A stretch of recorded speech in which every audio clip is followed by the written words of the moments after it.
Pero vamos a ver la presentación de localización de plantas industriales. Ya hemos terminado todo lo que es estudio de movimientos, y ahora vamos a regresar, vamos a ir a lo que es la localización y la disposición de la planta.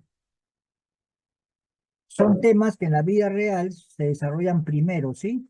En la universidad, por cuestiones de poder tener tiempo para las prácticas, es que invertimos el orden, ¿no?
Muy bien, voy a compartir,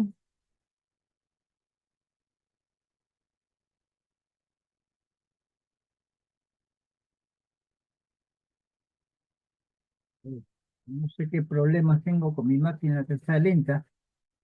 Ah,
simple-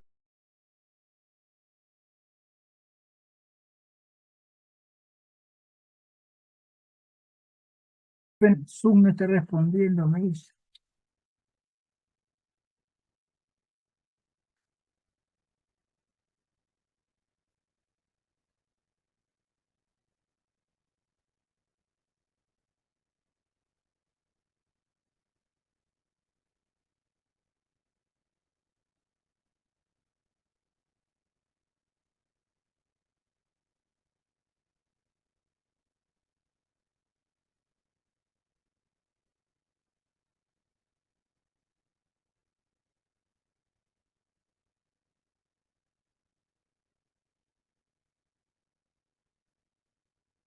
De todas maneras, vayan abriendo ustedes la presentación, por favor, de localización, y podemos ir viendo los ejercicios. A ver, sé qué problema tengo que no quiere compartir.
¿Me pueden confirmar si ustedes están viendo en la pantalla que dice el fundador?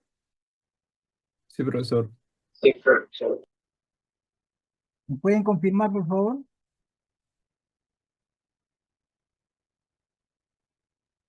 Sí se ve, profesor. Sí, Ya, ok, profe. gracias. Entonces ya estamos.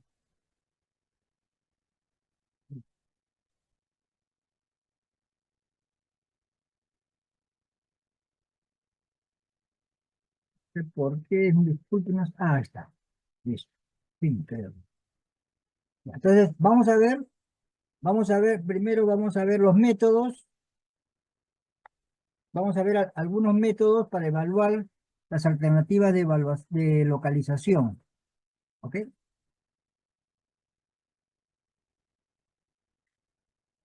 Uno de los métodos es el método de calificación de factores, o también conocido como el método de ponderación de factores.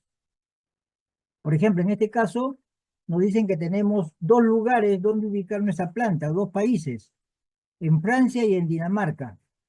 Le vamos a dar unos puntajes del 1 al 100. Los puntajes pueden ser del 1 al 100, del 1 al 20, del 1 al 10. Cualquier escala de puntajes puede ser. Se acostumbra muchas veces que sea de 1 a 100, pero no tiene que ser obligatoriamente de 1 a 100. ¿Ok? Entonces, lo primero que tenemos que hacer es identificar los lugares donde localizar o donde ubicar nuestra empresa. Y además, también identificar cuáles son los factores críticos para el éxito de una buena localización. Por ejemplo, como le decía, en este ejercicio tenemos dos países, Francia y Dinamarca, y tenemos varios factores: disponibilidad de mano de obra, razón personas auto, ingreso per cápita, estructura fiscal y educación y salud. Y además, tenemos que conocer los pesos o ponderaciones para cada uno de los factores. Por ejemplo, en el caso del primer factor es el 25%, en el caso del segundo factor es el 5%, en el caso del tercer factor es 10%, en el caso del cuarto factor es 39%, y en el caso del último factor es 21%, ¿sí? Entonces lo que uno va a hacer, estos pesos, en el caso del curso, vamos a utilizar el método de expertos, es decir, le vamos a consultar a un experto para que nos diga estos pesos.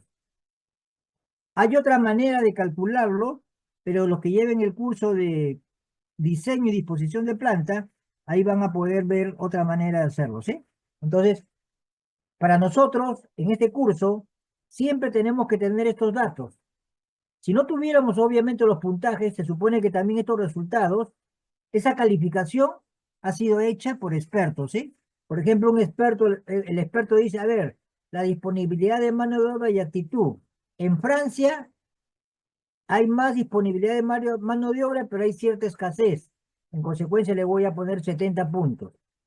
Y en Dinamarca hay un poquito menos que en Francia, entonces le voy a poner 60 puntos. De esa manera, damos el puntaje, ¿sí?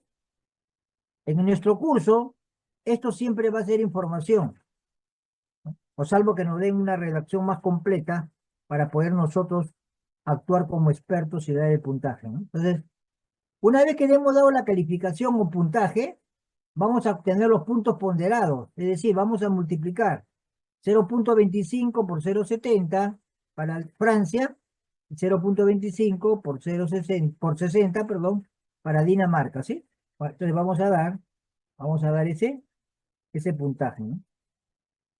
Entonces, 0,25 por 70, tenemos acá que sale 17,5, 0,25 por 60, nos sale 15, y así calculamos para cada lugar, en este caso son solamente 2 lugares, y para cada factor, su puntaje ponderado.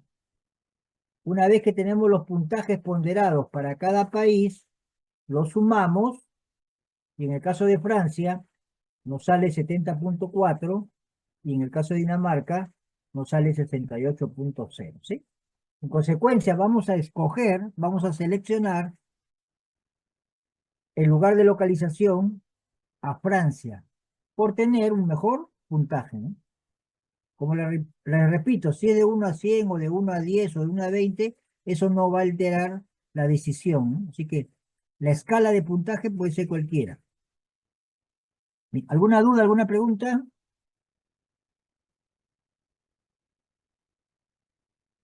¿Se dan cuenta? No es un método difícil, simplemente es un método aritmético, ¿sí? En la vida real, sí, lo difícil es dar el puntaje y calcular los pesos, ¿no? Y determinar cuáles son los factores y determinar cuántos lugares vamos a considerar. Eso es lo difícil en la vida real, ¿no? O si ustedes llevan su curso de diseño y disposición de planta, ya lo van a poder trabajar un poquito más realista, ¿no? Si no hay duda, pasamos al siguiente método, que es el método del análisis del punto de equilibrio. Es el método del análisis del punto de equilibrio. En este caso, si vemos el enunciado, tenemos 3 lugares, ¿no? Akron, Bowling Green y Chicago, ¿sí? Como es el método del punto de equilibrio, tenemos que tener como dato los costos fijos y los costos variables, ¿sí? Ya saben que un costo fijo es un costo, así produzcamos nada o produzcamos algo, ¿sí? Un costo variable, en cambio, es por cada unidad que se va a producir.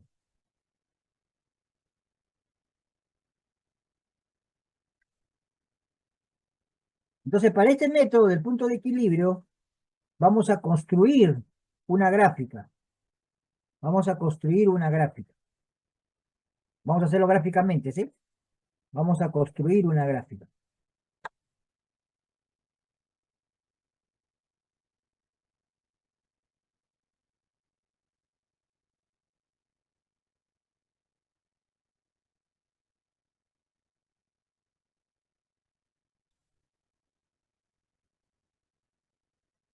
Si observan, hemos graficado una línea de costo total. Hemos graficado una línea de costo total para cada uno de los lugares. Habíamos dicho, Akron era uno de ellos, entonces tenemos esta línea.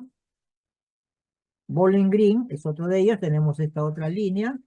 Y por último, Chicago, tenemos esta otra línea, ¿sí? Entonces, recuerden que el costo total,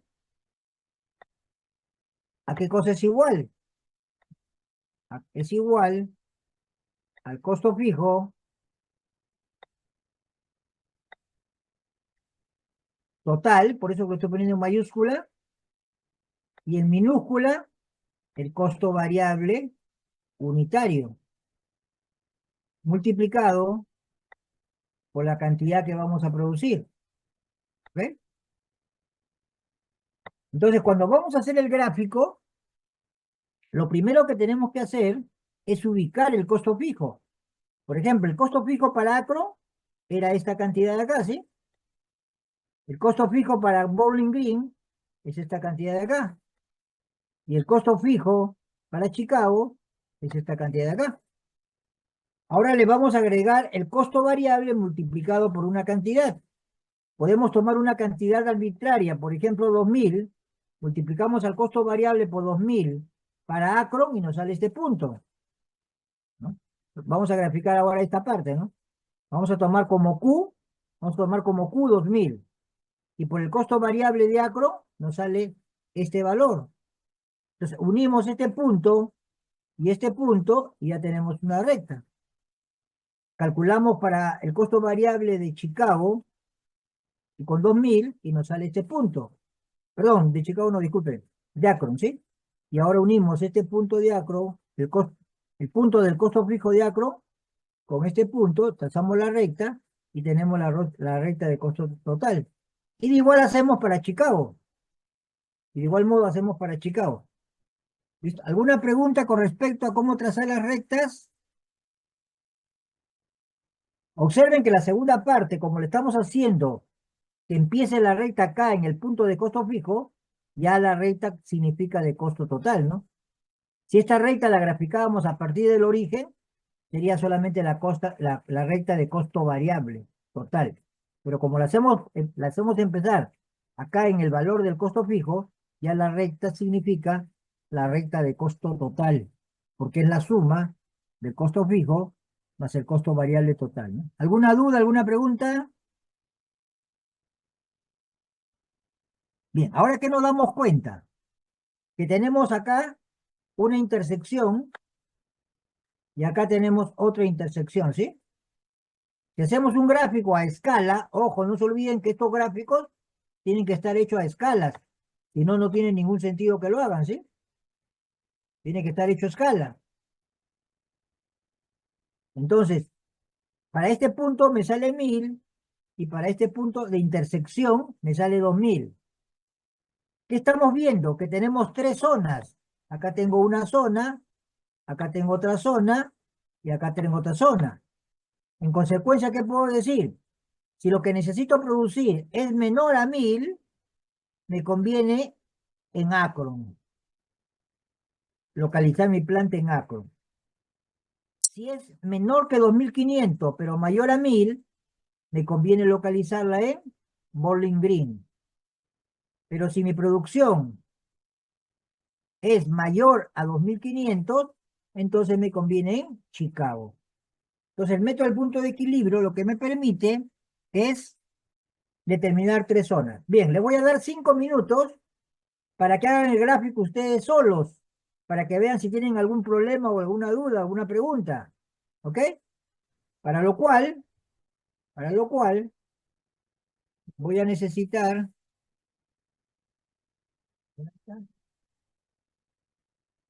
voy a ponerle los datos, ¿sí? Voy a retroceder para ponerle todos los datos, ¿sí?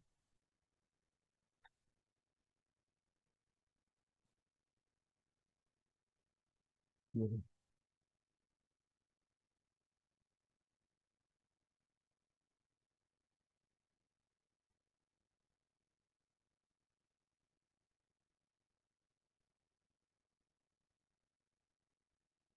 ¿Quiere?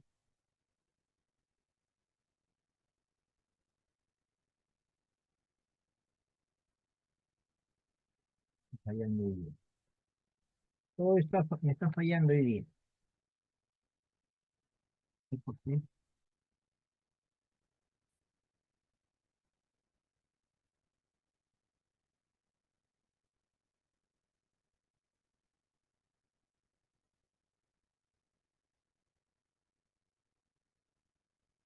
A ver, traten de ir graficando, por favor. Mientras tanto, yo de acá a ver cómo puedo salir de esto.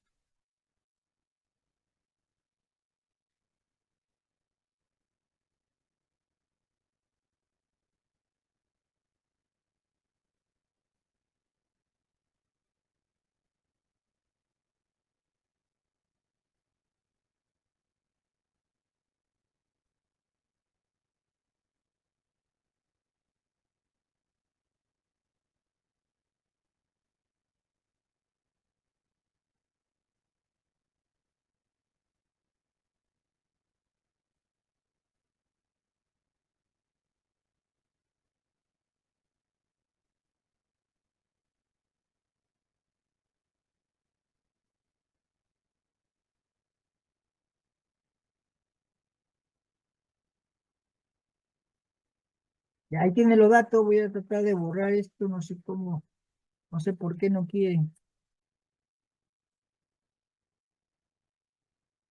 El puntero no me quiere, el lápiz no me quiere borrar, no sé por qué. Bueno, ahí traten de leer los datos, por favor, mientras yo intento esto, ¿eh? La verdad que no sé, todo está fallando hoy y esta computadora creo que le ha entrado virus.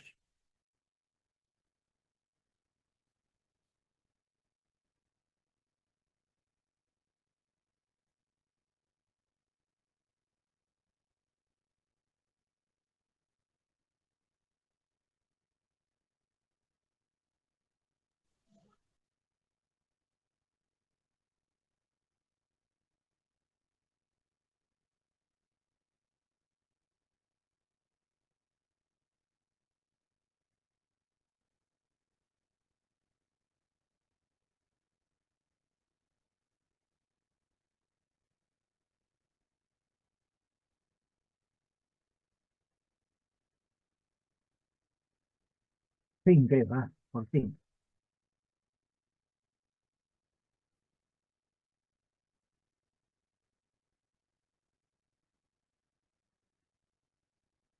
Ya, ahí tienen los datos. A ver, trabajen el gráfico, trabajen el gráfico. No se olviden que lo escucho y lo olvido, lo leo y lo recuerdo. Le doy unos minutos, trabajen el gráfico.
Muy bien, entonces vamos a continuar.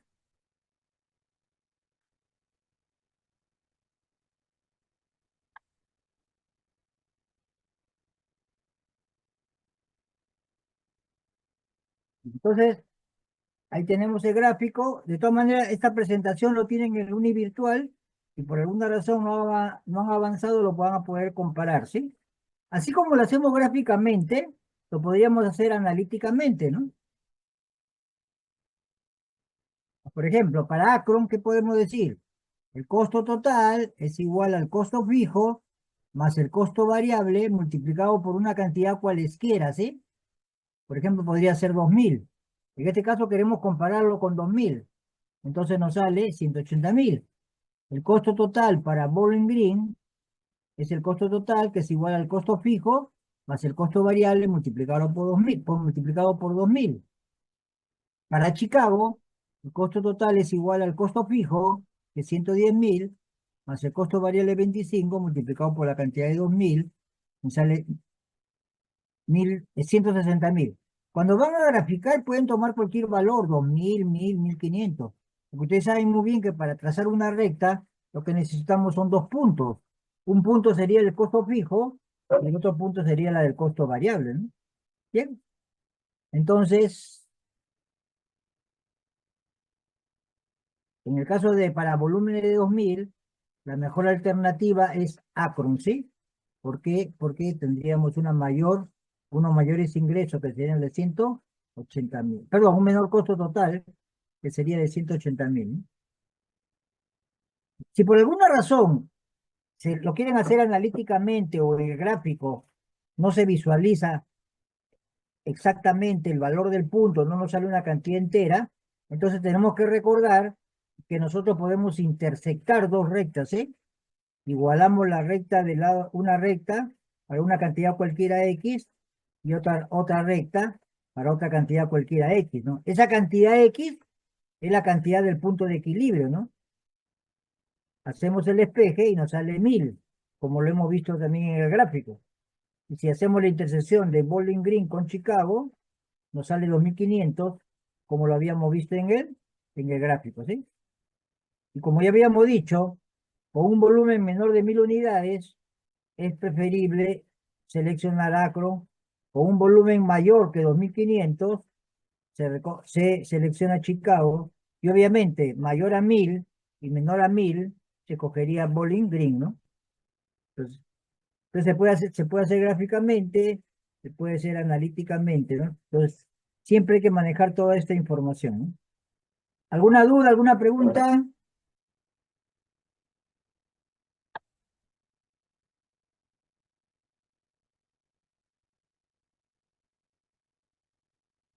Todo claro, profesor. Muy bien. Ahora vamos a ver el método del centro de gravedad. No, en este caso, por ejemplo, tenemos 4 lugares para localizar una tienda: Chicago, Pittsburgh, Nueva York y Atlanta, ¿no? Y cada uno tiene unos contenedores que enviar, es decir, hay una carga. Se le llama el método del centro de gravedad, pero realmente es el método del centroide, ¿no? O el método, o en otras palabras, el método del centro de gravedad ponderado, ¿no? Porque no solamente es hallar un punto del centro de gravedad, sino ponderarlo en este caso con las cargas, ¿ok? Porque un centro de gravedad significaría la misma distancia para todos los lugares. Pero si hay un traslado entre dos lugares que voy a manejar el mayor volumen, mejor me acerco a ese lugar y me alejo del otro, ¿no? Que sería mucho mejor, ¿no? Entonces, por eso que siempre hay que hacer este concepto del centro de gravedad, pero dándole una ponderación. En este caso, la ponderación va a ser el número de contenedores. Y entonces, ¿qué vamos a hacer? Vamos a tener que hallar una coordenada X y una coordenada Y.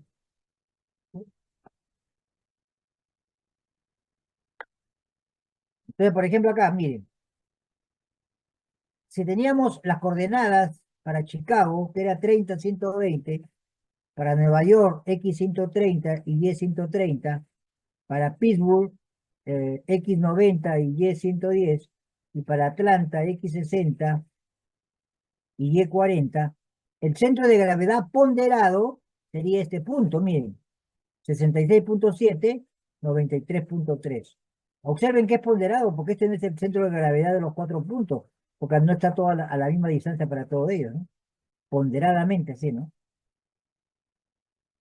¿Ok? Entonces, eso es lo que hay que hacer, ¿no? Hallar un centro de gravedad ponderado con respecto a los 4 lugares. Para lo cual, ¿qué necesitamos conocer? Las coordenadas de cada lugar y además la carga. Entonces, ¿cómo calculamos? ¿Cómo calculamos las coordenadas de cada lugar? Multiplicando la coordenada X por la cantidad que se va a trasladar. Me refiero a la coordenada X de uno de los lugares, por la cantidad que se va a trasladar ese lugar. La coordenada X del otro lugar por su carga, más la coordenada X del otro lugar por su carga, más la coordenada X por del cuarto lugar por su carga, dividido entre la sumatoria de todas las cargas, ¿no? Porque estamos hallando, en otras palabras, un promedio ponderado. Y eso es lo que nos salió, como vimos en el gráfico, 66.7%, ¿sí? Para las Y, la coordenada Y multiplicado por la carga de uno de los lugares, la coordenada Y del otro lugar multiplicado por su respectiva carga, la coordenada Y del tercer lugar por su respectiva carga, y la coordenada Y del cuarto lugar por su respectiva carga. Y a eso lo dividimos entre la suma de las cargas. Y nos sale 93.3, ¿no? Con eso hemos determinado el centro de gravedad ponderado, ¿no? Como lo habíamos visto en este gráfico, ¿no? Teníamos las coordenadas de los 4 lugares y teníamos las distancias, ¿no? Entonces, esta coordenada X por la carga, la coordenada X más la coordenada X por la carga, más la coordenada X por la carga, más la coordenada X por la carga, todo dividido entre la carga, me daría la coordenada X del centro de gravedad, ¿no? ¿Alguna duda, alguna pregunta?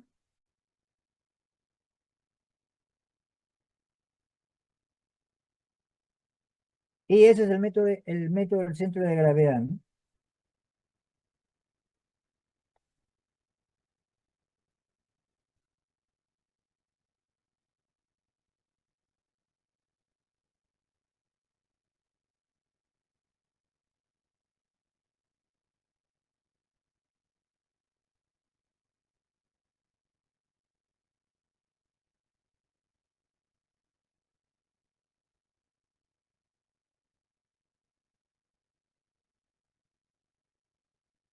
Y entonces, en el univirtual tienen ese tema, ¿sí?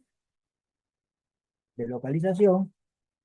Este video lo voy a buscar nuevamente porque ya lo han quitado, ya le voy a poner otro link. Y acá tienen una lectura si desean leer algo, ¿no? Ahora vamos, antes de continuar, acuérdense que ya les había hablado de una monografía que se le he marcado hace 2 semanas, ¿sí? La monografía de las lecturas, ¿no? Ahí estaban, ¿no?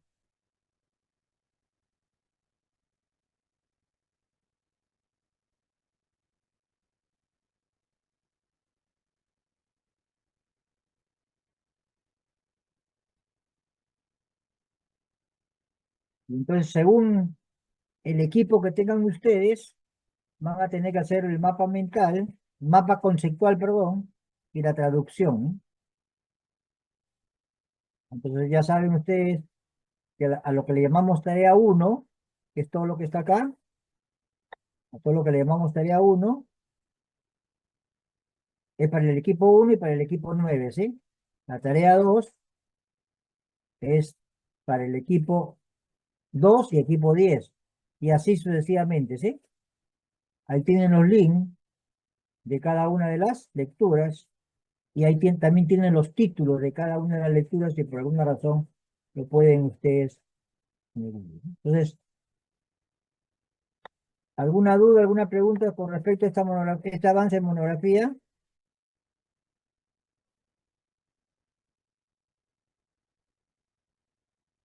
Ya lo habrán notado que esto lo tienen hasta el 5 de diciembre, ¿sí?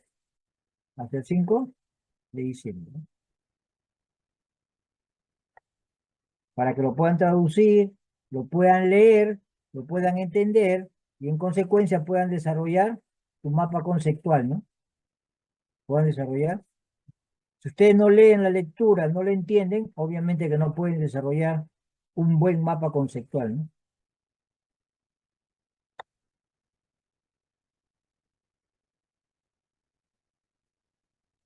Entonces, eso con respecto a esa monografía, ¿no?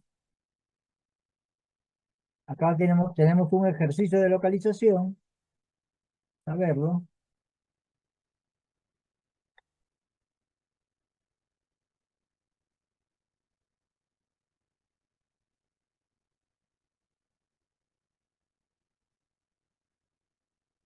Acá tienen un ejercicio de localización para que ustedes lo puedan revisar, ¿no? Lo puedan leer.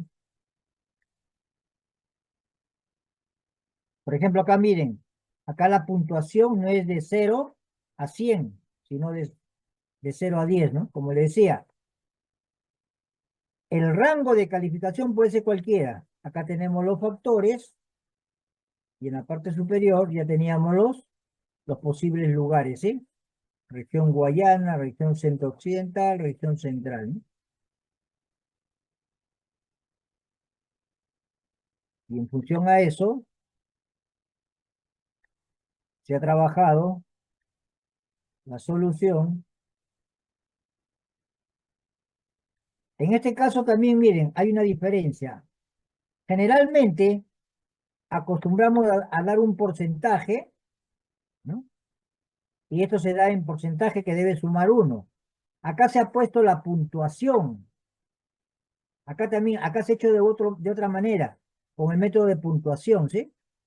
Pero si ustedes fácilmente, si no quieren trabajarlo de esta manera, lo quieren trabajar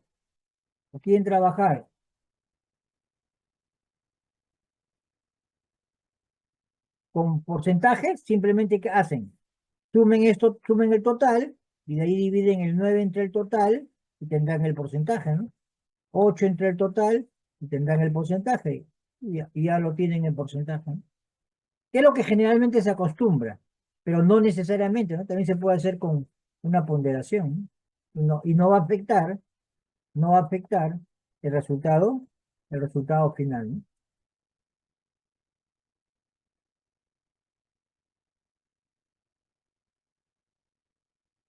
Entonces ahí tienen el ejercicio de una manera diferente, como ustedes lo pueden, se podría también trabajar, ¿no? Pero generalmente, como le decía, lo van a encontrar con porcentaje, lo más común, ¿sí? De lo más común. Pero ahí tienen el ejercicio, otro ejercicio de ponderación de factores, para que ustedes puedan mirar y comparar si desean.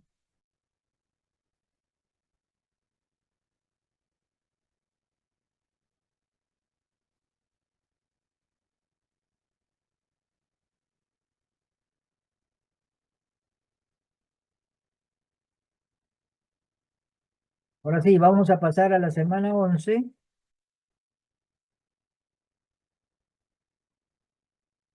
pero antes de ir a la semana 11 les voy a pasar acá el video, que no se ve ahí, no, el link está malo, ¿sí? Pero ustedes con el título lo pueden encontrar.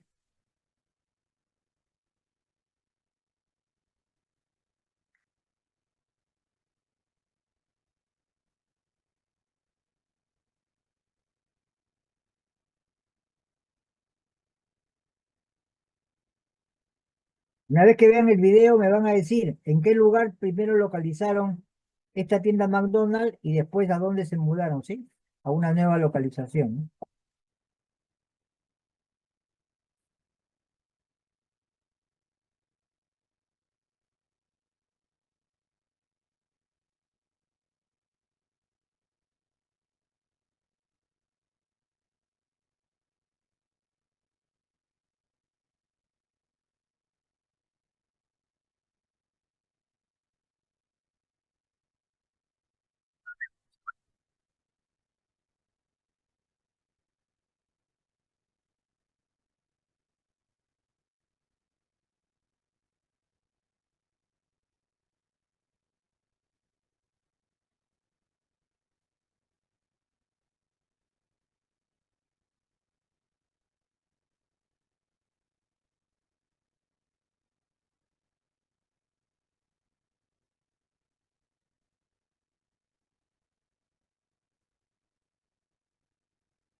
Muy bien, digamos, a ver, ¿dónde localizaron primero la planta?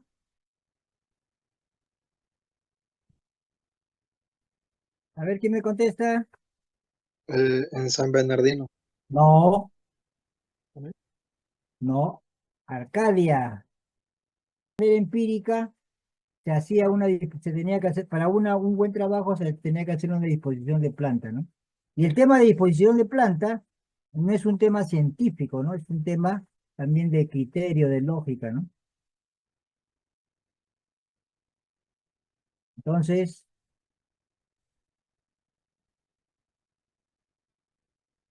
acá tenemos en la semana 13, pero antes ya de la semana 13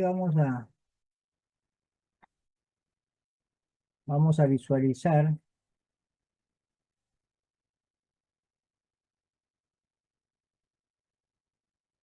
Sí, vamos de frente a la semana 13.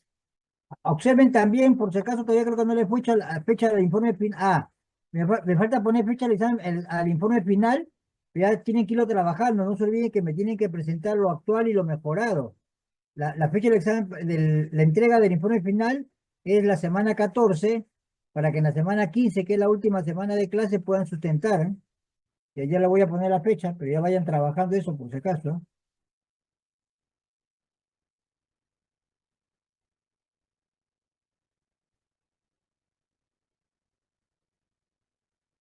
¿De qué material hemos puesto ahí para... Vamos a ver primero esto de acá.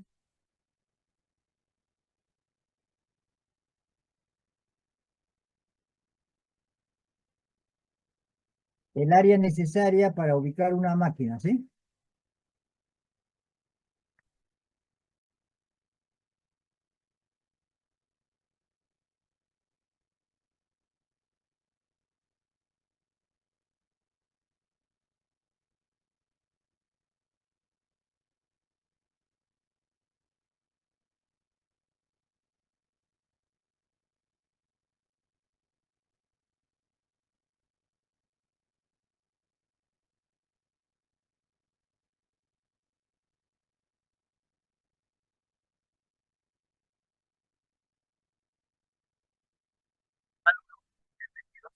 Acuérdense que para el área necesaria para poder ubicar una máquina se calcula, o espacio necesario se calcula aplicando, uno de los conceptos es aplicando el método de Gurchet, ¿no? En el método de Gurchet se habla de la superficie estática, la superficie gravitacional y la superficie evolutiva. La superficie estática es lo que ocupa, por ejemplo, la máquina, ¿sí? Pero para que una máquina funcione necesita tener un operario. Entonces hay que agregarle un espacio adicional que viene a ser la superficie de gravitación. Pero además también hay que agregar pasadizos, etcétera. Entonces hay que agregar más espacio que se llama la superficie de evolución. Esa suma total es lo que nos da el área requerida, ¿sí? Este módulo de diseño de sistemas productivos, la más virtual de UTR. De hoy vamos a trabajar con los diferentes factores que se necesitan para hacer diseño de sistemas productivos. Entonces, esos factores para hacer diseño de sistemas productivos planteados por Richard Buter está el factor maquinaria. Cuando hablamos del factor maquinaria, es fundamental para poder nosotros diseñar, conocer el área, espacio, cada una.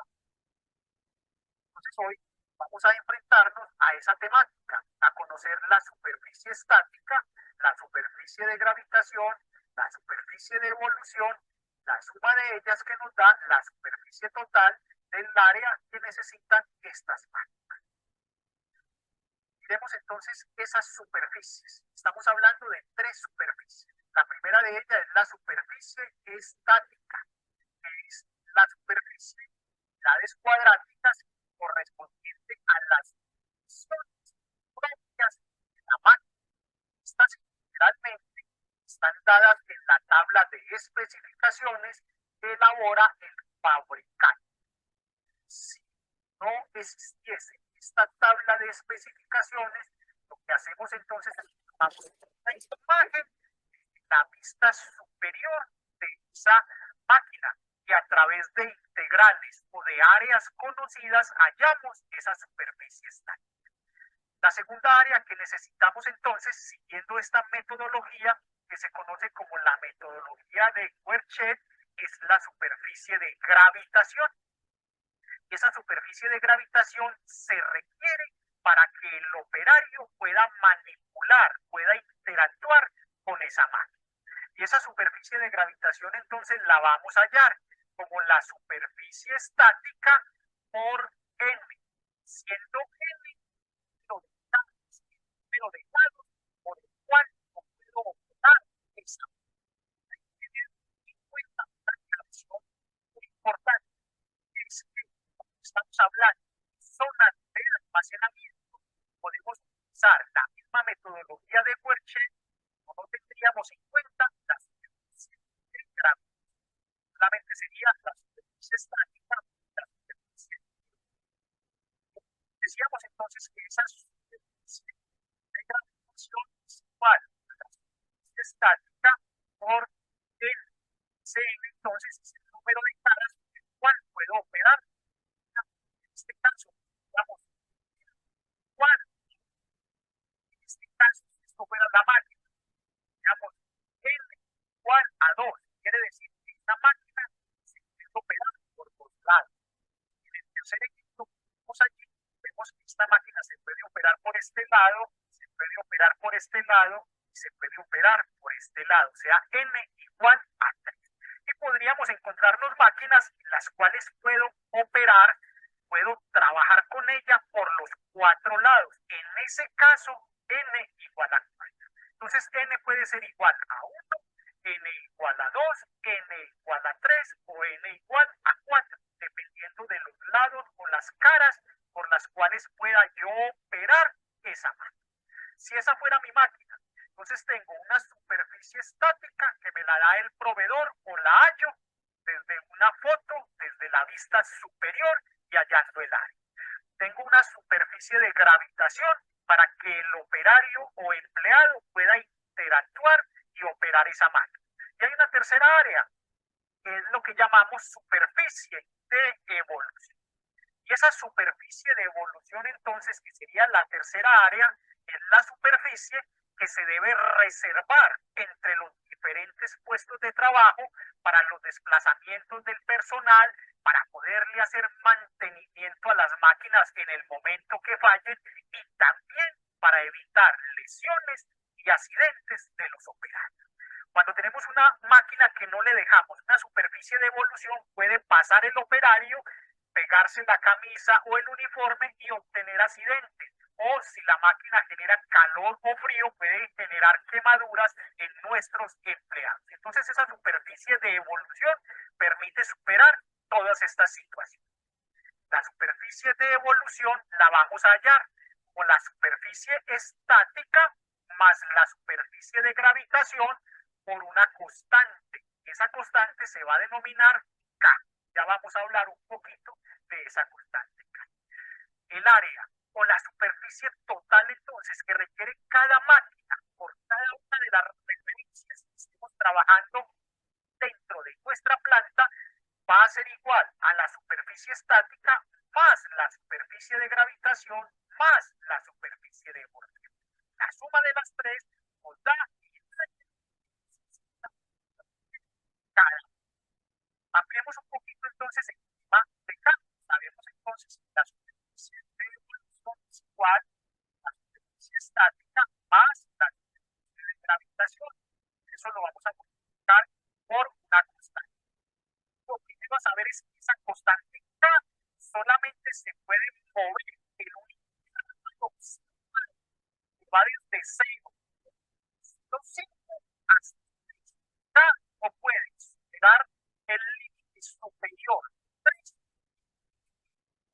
0,05. Por eso hay que tener cuidado el valor cerrado. Esa es la primera manera de hallar.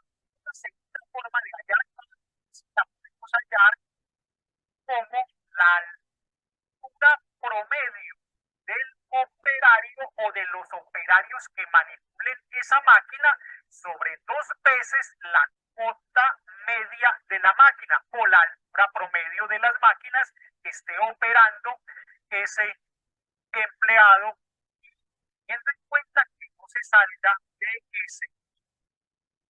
Digamos, entonces K como coeficiente igual a la altura promedio de los operarios sobre 2 veces la altura media de la máquina. Pero como vemos, entre este rango y esta fórmula puede haber diferencia, lo cual ha llevado a algunos sectores de la industria a tratar de estandarizar, de homogeneizar esa K por sectores. Entonces, una tercera manera donde podríamos definir K es utilizar tablas como estas, donde la gran industria, alimentos y evacuación con grúa y puentes se han puesto de acuerdo y han dicho que K se maneja en un intervalo en ese rango. La industria textil y de hilado se han puesto de acuerdo y quieren que se maneje en ese intervalo. La pequeña industria mecánica quiere que se maneje en ese intervalo. La industria mecánica en general tendrá valores de K entre 2 a 3. Entonces podemos usar los 3 caminos. El primero de ellos, K en un rango de intervalo cerrado entre 0.05 y 3. K igual por fórmula altura promedio del operario o de los operarios sobre 2 veces la altura promedio de las máquinas y 3 utilizando tablas como esta. Miremos con un ejemplo. ¿Cómo podemos hallar entonces ese área que requieren ciertas máquinas en una compañía? El ejemplo nos plantea que utilizando K igual a 2, en este caso nos lo están dando, pero si no nos lo dan, es el analista de diseño de sistemas productivos el que define ese K bajo cualquiera de los 3 mecanismos. Le piden entonces que calcule la superficie total necesaria que requieren las máquinas de un taller que debe contener los siguientes elementos: un torno pequeño, un torno al aire, una fresadora, un taladro radial y una rectificadora. Con la tabla de los proveedores le están dando la superficie estática y le están diciendo que el torno pequeño mide 1,2, el torno al aire 2,5, que la fresadora 2, el taladro radial 2, que la rectificadora. Y también le están diciendo por cuántas caras puedo manipular, puedo operar esas máquinas. Le están diciendo el torno pequeño no lo puedo operar sino por una cara. En tanto, la rectificadora la puedo operar por 2 caras y el taladro radial lo puedo operar por 3 caras. Nos piden entonces que con base en ello hallemos la superficie total necesaria. Para ello entonces, teniendo esa información, ¿qué nos falta? Falta hallar la superficie de gravitación. ¿Qué más nos falta hallar? La superficie de evolución. Serían los ítems que nos estarían faltando allí para resolver. Sabemos entonces que la superficie de gravitación es la superficie estática por n. Entonces sería superficie estática por el número de caras. Para el torno pequeño sería de 1,2 por 1. Para el torno al aire sería de 2,5 por 1. Para la fresadora sería la superficie estática 2 por n. En este caso valdría 2. Para el taladro radial tendríamos entonces la superficie estática de 3, la superficie estática de 2 por el número de caras por donde puedo operar, que sería 3. Y para la rectificadora tendríamos entonces una superficie estática de 2 por un número de caras por donde se puede operar de 2. Para la superficie de evolución, recordemos que es la superficie estática más la superficie de gravitación por una constante K. Y recordemos que esa constante K nos dijeron que iba a ser 2. En el primer caso, entonces, para el torno pequeño tendríamos la superficie estática 1,2, la superficie de gravitación que me da 1,2, entonces sumados esos dos me da 2,4 y lo multiplicaríamos por la respectiva constante que sabemos que es 2. Para el torno al aire sabemos que la superficie estática es de 2,5 y sabemos que la superficie de gravitación haciendo esa operación es también de 2,5. O sea que tendríamos una superficie estática más superficie de gravitación de 5 multiplicado por la constante, que en este caso sería de 2. Para la fresadora tenemos una superficie estática de 2 multiplicado por la superficie de gravitación que sería 4. Entonces 2 más 4 me va a dar 6 multiplicado por la respectiva constante K. Para el taladro radial igual tendríamos una superficie estática de 2 más una superficie de gravitación de 6, o sea que tendríamos 8 multiplicado por la constante K, que es de 2. Y para la rectificadora tendríamos una superficie estática de 2 sumado a la superficie de gravitación que es de 4, entonces tendríamos 6 multiplicado por la respectiva constante, que en ese caso me da 2. Y entonces lo que vamos a hacer, si la superficie total es la suma de la superficie estática más la suma de la superficie de gravitación más la superficie de evolución, entonces sumamos. Al sumar esa superficie estática, esto nos va a dar 9,7. Al sumar esta superficie de gravitación, esto me va a dar 17,7. Y al sumar esta superficie de evolución, esto me va a dar 54,9. Lo cual quiere decir que la suma de esas tres superficies me va a dar 82,2 metros cuadrados. En este taller, entonces, para poder coordinar horno pequeño, horno al aire, la fresadora, el taladro radial, la rectificadora, necesito 82,2 metros cuadrados.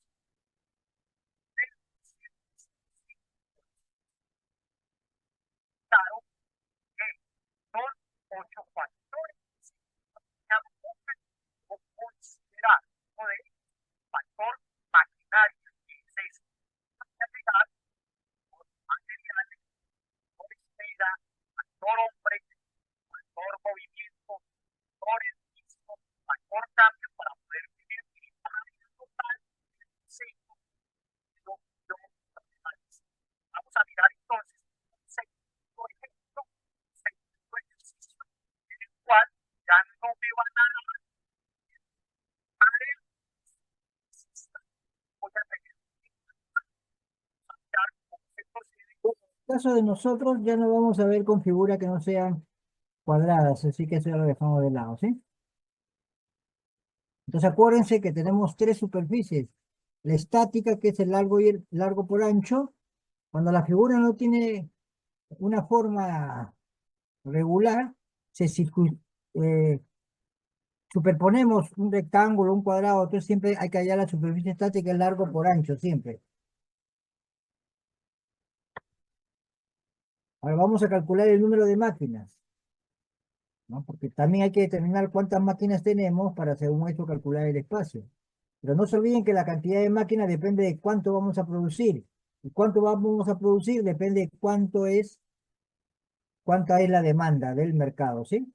Entonces, de tener una demanda del mercado, tendremos que decidir cuántas máquinas vamos a tener para tener la capacidad de producción, ¿no? Y en base a esa capacidad de producción, poder determinar el espacio requerido. Bajo los conceptos que hemos visto anteriormente, hallar una superficie estática, una superficie de gravitación o gravitacional, como quieren llamarle, y una superficie de evolución o evolutiva, ¿sí? No se olviden que para la superficie gravitacional necesita determinar el número de lados, y para la superficie de evolución necesita determinar la constante de evolución, lo que hemos llamado K, ¿no?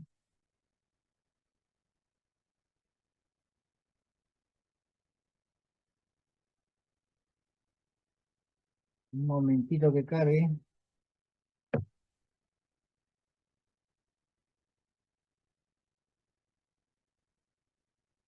Mientras termine de cargar, voy a tomar la asistencia.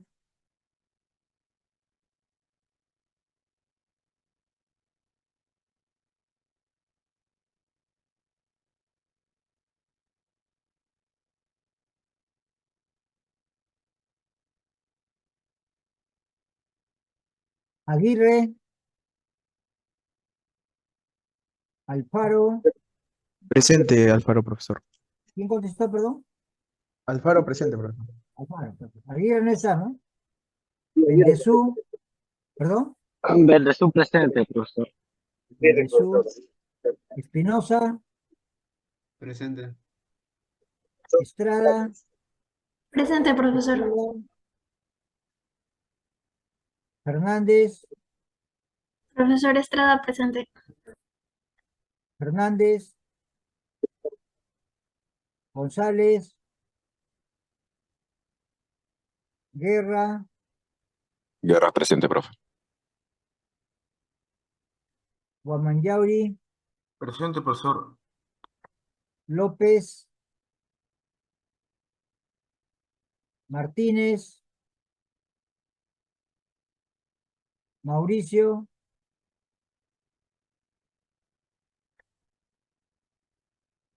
Merino, Merino presente. Profe, una cosa, creo que Aguirre sí está presente, solo que... ya, voy a volver a llamar, ¿ya?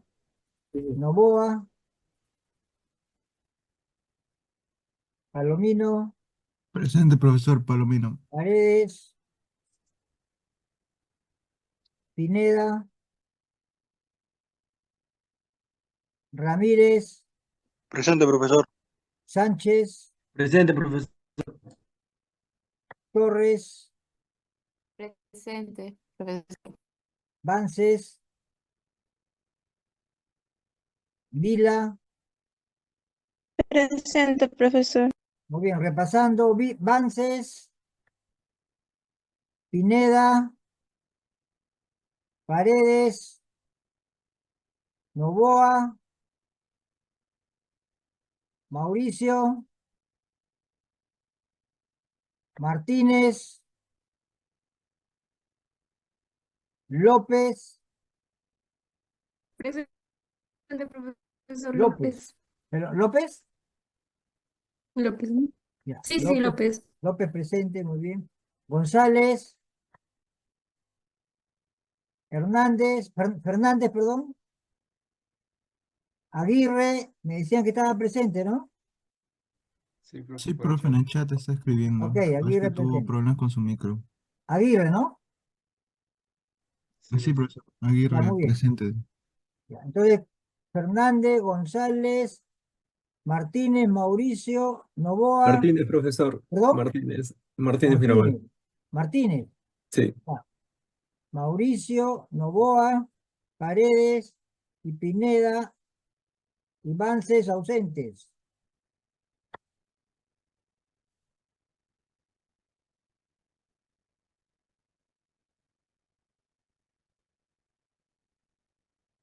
Bien, ahora vamos a ver el concepto de estándares de colores. ¿Se acuerdan que hemos visto las 5 S? Y para las 5 S, obviamente, para mantener una planta de producción ordenada, hay que usar un estándar de colores para mantener pues ese orden en las plantas de producción, ¿sí?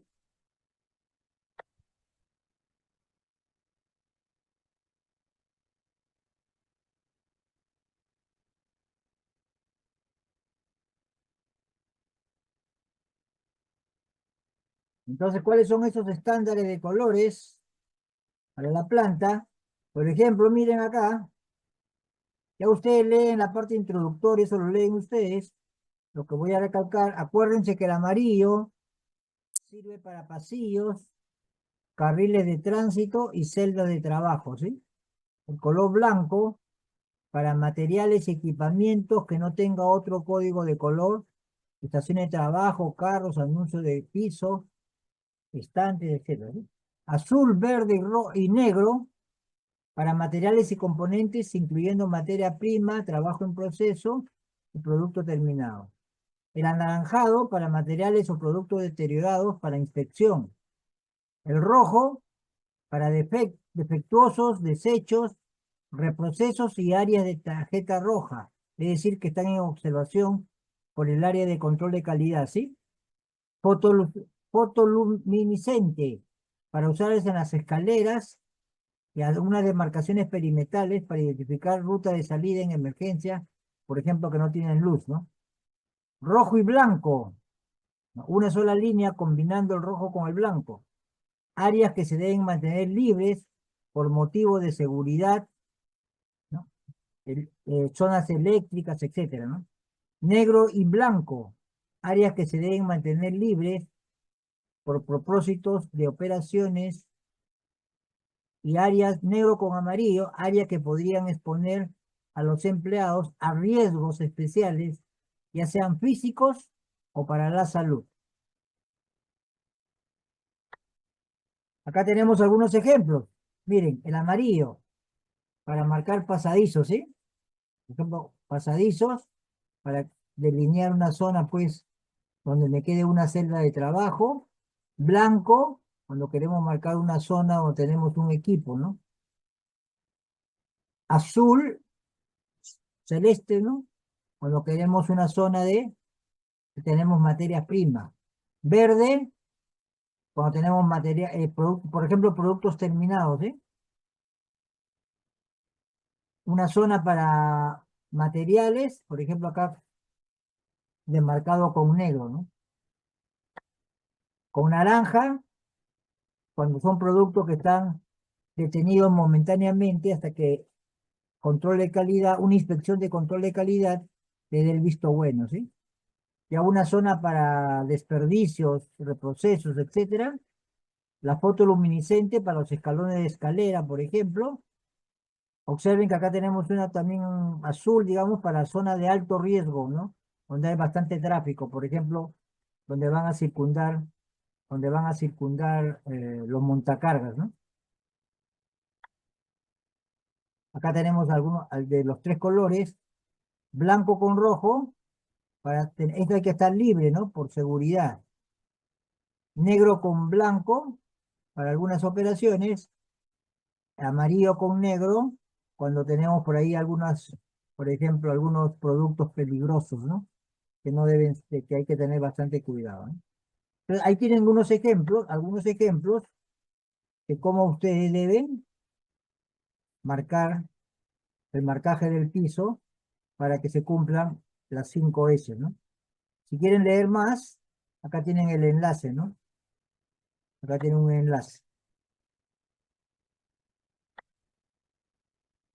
Acá vamos a ver un ejemplo que está en inglés de una empresa Relay, pero vamos a ver, vamos a tener una visión global. Vamos a tener una visión global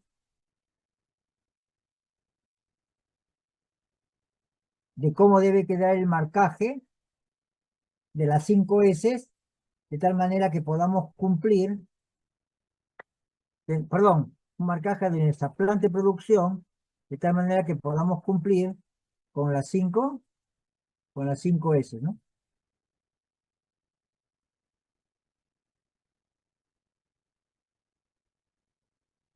Bien, acá por ejemplo, mire, acá lo ven global, ¿sí? Observen los pasadizos con líneas amarillas, la zona de materiales, ¿no? Equipos con blanco, acá otros con lila. Observen por acá con verde, ¿no? Acá una zona donde está el equipo eléctrico, entonces hay que con rayas amarillas con negra, ¿no? En las escaleras el fosforescente. Entonces observen que acá está con los diferentes colores y cada uno tiene una numeración. Entonces, por ejemplo, acá ustedes van a poder leer cada uno, ¿sí? Por ejemplo, el 4, ¿qué significa con el 4? ¿Qué significa con el color con el 1, ¿no? Que es el lila o violeta, ¿no? Con el 2. Acá tienen todo indicado con los colores y una zona donde también se ponen etiquetas, ¿sí? Entonces, ustedes deben, para darse cuenta, pues revisen y acá se van a dar cuenta cada uno de los colores, cómo se ha hecho el marcaje del piso con cada uno de los colores, ¿no? Tienen veintitantos ejemplos, tienen 26 casos o situaciones que se pueden dar se han dado en este caso de este ejemplo de una planta de producción, ¿sí? Bien, ¿alguna duda, alguna pregunta con respecto al marcaje de los pisos, de tal manera que tengamos una planta ordenada y estemos cumpliendo, pues, las 5 S, ¿no? Si no hay, avancemos. Y ahora acá les voy a mostrar una lectura de cómo se aplica la metodología para hacer la disposición de planta. La metodología que se aplica es la llamada el SLP, SLP, del inglés Systematic Layout Planning, del inglés Systematic Layout Planning. En castellano, un plan de disposición de planta sistemático, ¿sí? Esto es un resumen de una tesis de grado hecha en Ecuador. Es un artículo que está en internet y que es el diseño de una planta de procesamiento de leche de soya para la Fundación Hogar de Cristo allá en Ecuador, ¿sí?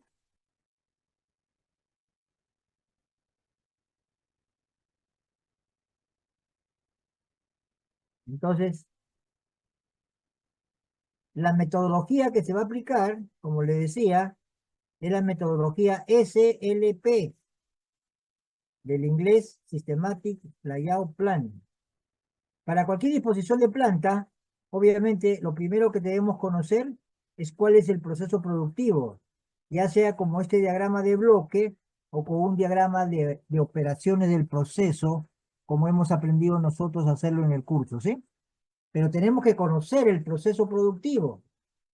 Obviamente, mientras más productos se fabriquen, es más complejo a cuando es un solo producto, como en este caso, que es la leche de soya, ¿sí?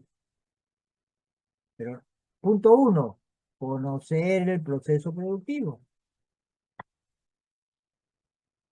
En base al conocimiento del proceso productivo, podamos determinar para cada actividad, cada operación, cuántas máquinas se requieren, ¿sí?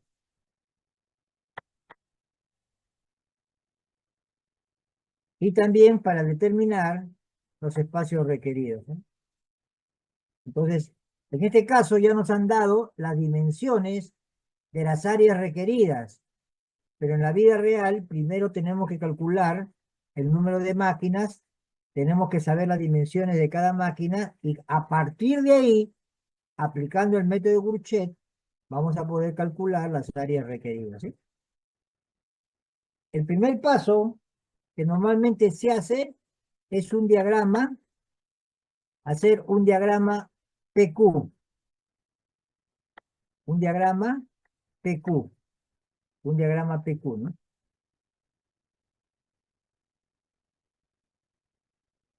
Este diagrama PQ. Como su nombre lo indica, P es de producto, Q de cantidad. P es producto y Q de cantidad. En el eje de las X se ponen cada uno de los productos y en el eje de la Y se ponen las cantidades de cada uno de los productos. Y dependiendo de la forma del diagrama PQ, vamos a tomar una decisión que ustedes lo van a poder repasar con calma o hablaremos la próxima semana cada uno de ellos, ¿sí? La parte superior están las características de cada uno de ellos. O sea, después de hacer un diagrama PQ, se va a hacer lo que se llama una tabla de relación entre actividades. Una tabla de relación entre actividades, o también conocida como una tabla relacional, ¿no?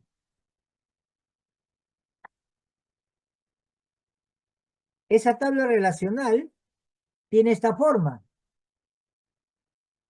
¿Qué vamos a poner acá?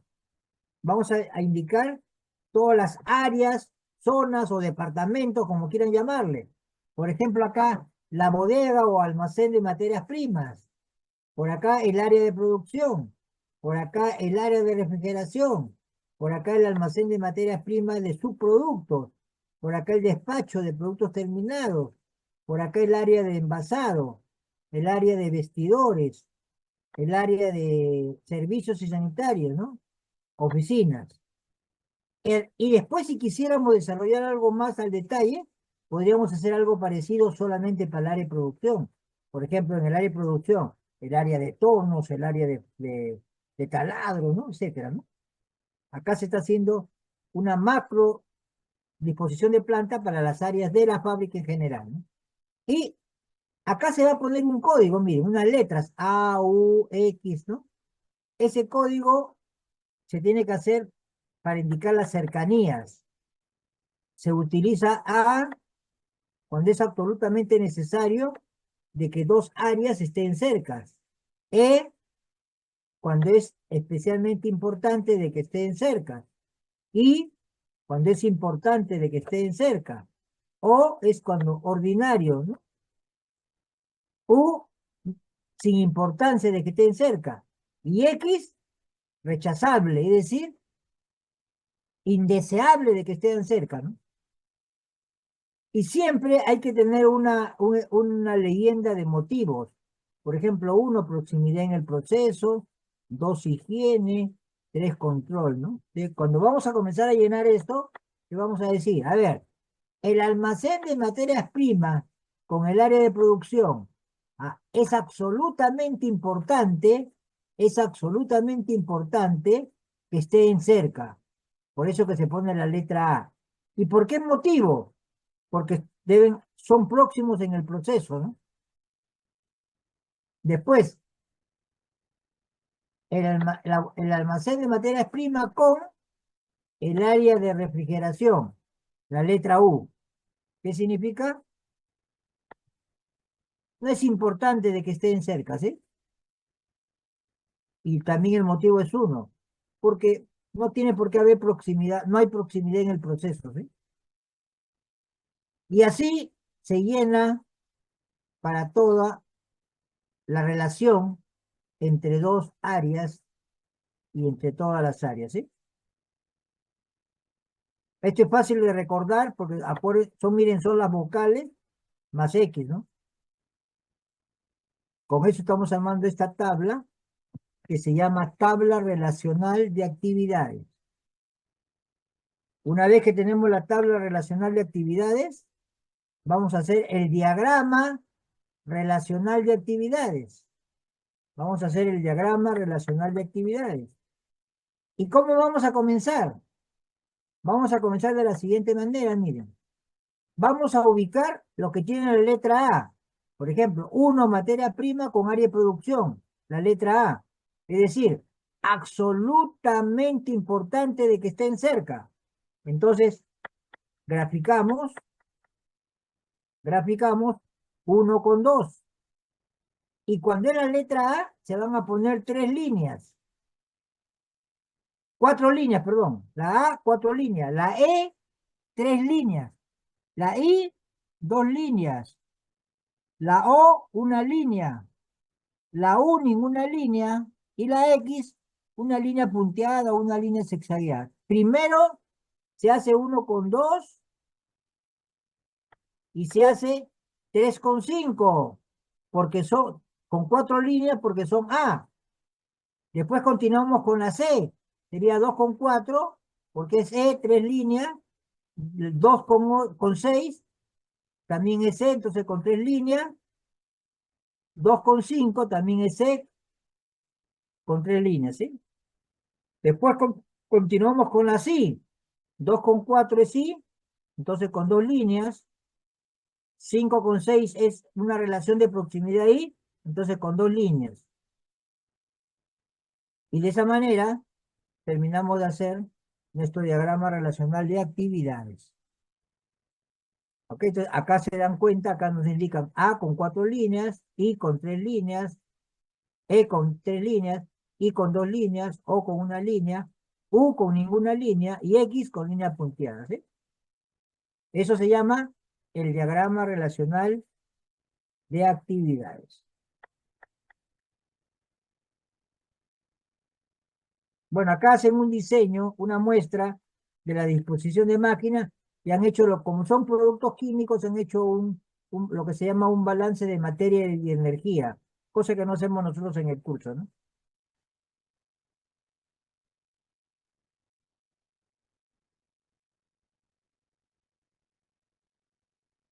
Ya esa parte es parte tecnológica que no la hacemos, ¿sí?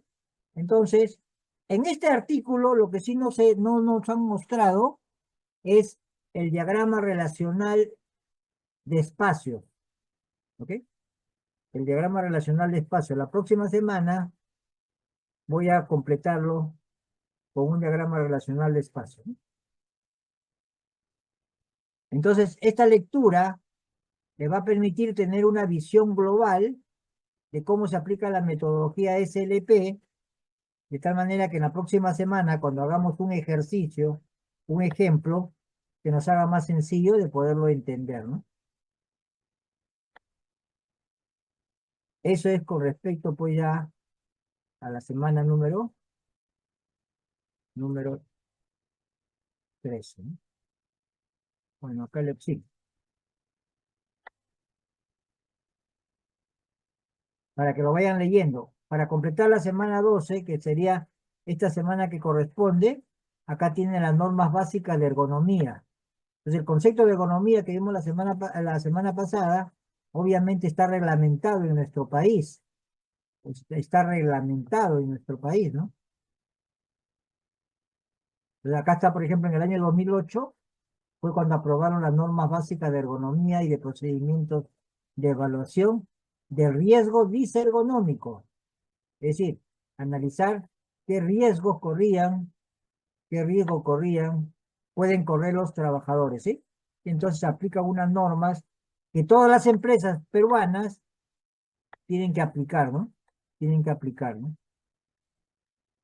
¿Ok? Entonces, ustedes como alumnos de ingeniería industrial tienen que dar una lectura a esto. Acá también tienen una definición de ergonomía, tienen alguna lectura, porque un buen diseño de un puesto de trabajo, no se olviden que se diseña cumpliendo normas de ergonomía, ¿no? Por ejemplo, acá cómo se deben manipular las manual de carga, ¿no? En general 25 kilos, como lo hemos visto en los videos que hemos visto la semana pasada, ¿no? La antepasada, perdón.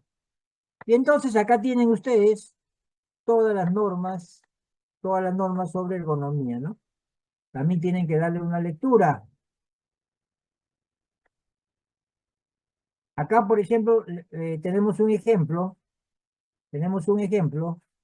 de un estudio ergonómico hecho en la empresa Oerlinco, ¿sí? Que es una empresa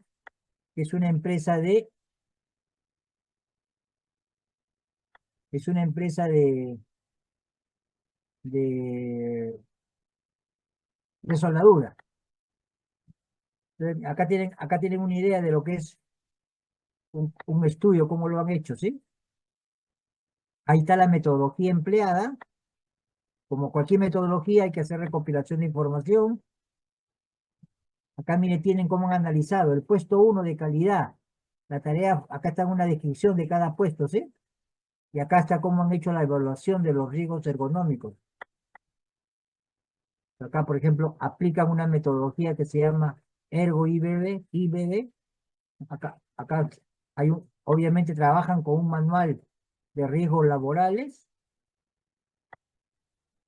Acá está la descripción de los equipos. Acá nos explican, pues, las recomendaciones de mejora que deberíamos hacer. Y entonces este es un informe, ¿no?, de los riesgos ergonómicos según puesto de trabajo, ¿no? Por ejemplo, acá miren, analizan uno. Repetitividad en zona de cuello, brazos y hombros. Postura de brazos inadecuadas. Elevada repetitividad de mano-muñeca, ¿no? Han analizado ese puesto y han detectado, ¿no?, estos riesgos ergonómicos que suceden, ¿sí? Entonces, factores de riesgo identificados y medidas generales de postura, ¿no? ¿Ok? Entonces, de eso continuaremos ya viendo la próxima semana, porque ya son las 13:49. Hasta ahí nomás nos quedamos.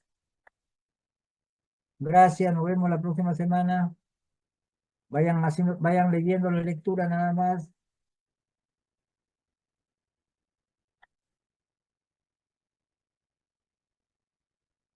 Gracias, hasta luego.